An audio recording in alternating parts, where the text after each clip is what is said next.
Well, the Eagles spent the trade deadline making calls and even shopping one of their own, but ultimately made a move no one saw coming. And with the Commanders adding a star corner of their own, should Bird fans be concerned going forward? Plus, the Eagles get even more good injury news before facing a banged-up Cowboys team preparing none other than Cooper Rush to try to pull off an upset. I'm Thomas Mott. This is the Thomas Mott Show.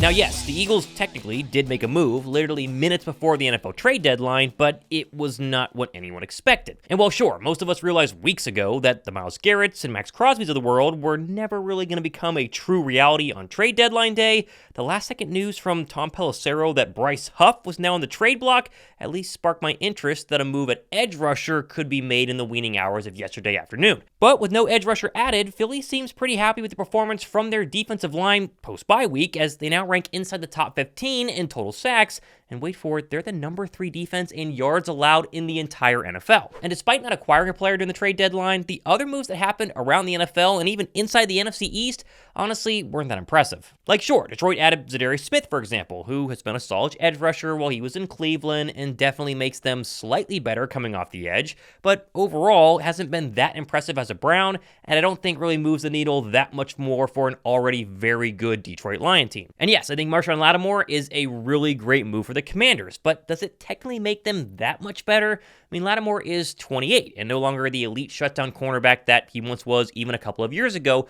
plus the injuries are really starting to add up for Lattimore. Also thrown the news yesterday that Eagles wide receiver A.J. Brown now has no structural damage to the injured knee that happened a couple of days ago and also could play this week. And I'll take the Birds receivers over the 28th ranked Commanders pass defense pre-Lattimore, even when Lattimore officially becomes a Commander and will actually face A.J. Brown in just a matter of days on Thursday Night Football. Oh, and don't forget about Dallas going all in by sending a 4th-round pick to Carolina yesterday for Jonathan Mingo, the Panthers' number 2 receiver who has a whopping 12 catches this year and cost more in draft compensation than DeAndre Hopkins and Deontay Johnson. That was basically it for the trade deadline. No blockbuster moves, no one gave up more than a 3rd-round draft pick to acquire somebody, and of course Philadelphia, their lone move was cutting tight end Albert O. Now cutting Albert O does 2 things. One, it does open up a roster spot and the possible return of Dallas Goedert, more on that in a second, but O was always a low-risk, high-reward addition from Denver that all of us for months thought was going to be the next big-body tight end and a Howie Roseman steal, but injuries and poor play inevitably resulted in him being a bust and, of course, cut. Now, naturally, with the Birds playing well the past couple of weeks, tickets to any Eagle home game are going to become a lot more in demand, which is why channel sponsor SeatGeek is here to help. Right now, everybody watching this video can get 10% off any order of tickets with SeatGeek using my promo code MOT10. And that's regardless of whether or not you're a new customer or an old customer, you want to go to a sporting event, concert, festival, you name it, it can all be found at SeatGeek. They also help you find the best ticket deals by rating every single ticket they sell on a scale from 1 to 10. Or do what I do, just look for the green dot. That means it's a great deal, red dot, a terrible deal, and then, of course, yellow dot, mediocre. Easiest way to access it, take your phone out, go ahead and download the SeatGeek app, and then go to your account and add my promo code MOT10, and then, of course, pick out any set of tickets that you want. I would prefer an Eagles game because this is an Eagles channel, but you get the point. I've had subscribers get concert tickets and festival tickets. It's all there on the app. Limited time offer, though. The promo code is not going to last forever, so jump in on it right now and get your next pair of tickets with SeatGeek. But for those who wanted a true move yesterday, let me ask you this. What position group on this team really needed upgrading at the cost of our precious draft capital? Like, we already wasted a 3rd-round draft pick on Jahan Dotson a couple of months ago, and again, had a nice catch this past week, but is he ever going to find his stride as a true number 3 wide receiver? At tight end, even with Dallas Goedert out, Calcaterra looks like a legit backup option, so no need to upgrade there. The offensive line clearly is absolutely dominating, and the linebackers were the highest rated in the league last Sunday, and the secondary has 2 shutdown corners under the age of 22. I get that the defensive line isn't perfect, but I did just mention the sacks are way up. Josh Sweat alone has been absolutely fantastic the past couple of weeks, and the emergence of Nolan Smith and hopefully Bryce Huff figuring out his hand injury, quote unquote, and playing a little better. Plus, as I've said before, Howie has stunk at trade deadline moves the past couple of years. He's missed on basically every single one since Jai, and so personally, I'd rather keep the draft capital, trust the current coaching staff, and trust the fact that the roster right now is top 10 in both categories and trending upward in a big way. way. And again, Alberto's departure likely signals the return of Dallas Goedert in the coming days, who was deadly in that Eagles' big win against the Saints, and will now take over Grant Calcaterra's targets and then hopefully maximize them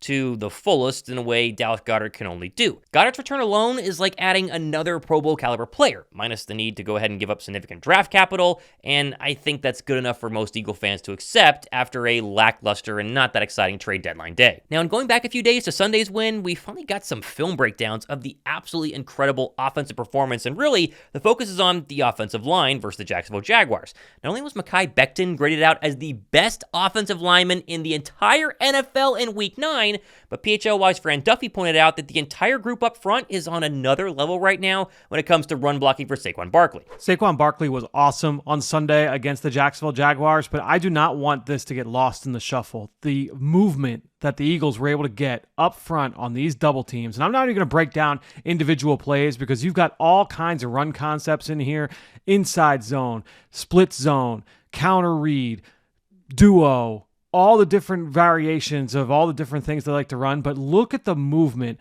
the sheer force of will from the combination blocks here from Mekhi Becton and Lane Johnson, Cam Jurgens and Mekhi Becton, Landon Dickerson and Cam Jurgens, Fred Johnson getting in on the action. When you look at all of the different iterations of this rushing attack, to me, it starts with the movement these guys are able to get up front along the offensive line. And yeah, not all of these are for big gains, but look at the double teams and look at the movement at the point of attack. This extracts a toll every single time these guys take the field. They do an outstanding job. They wear defenses down every single week with what they do up front at the point of attack. And this game against Jacksonville, just another example. Honestly, I don't even have a ton more to say. It's just like you just want to let this wash over you and watch the movement they're able to consistently get. Sometimes they're getting guys 4, 5, 6 yards down the field. You see offensive linemen celebrating when they go, not even for an explosive play, but when they go for 7, 8, 9 yards, because they know what that means to be able to create this amount of room for Saquon Barkley. We're now in the 4-minute drill where they've got to be able to go and win the football game, and you see their ability to consistently assert their dominance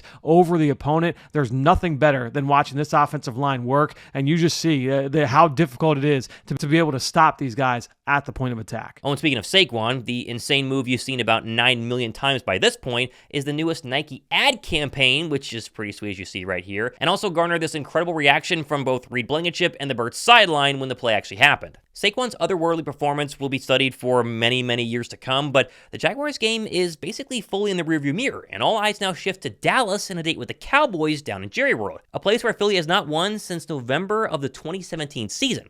A game that featured 3 Dak Prescott interceptions, but this time around will not feature the Cowboys' $60 million quarterback at all, as Prescott officially will be sidelined for at least the next month or so with his new hamstring injury. This will give Cooper Rush another start versus the Birds, and another opportunity to pull off an upset if the Birds don't take him seriously. I don't think it will change a whole lot.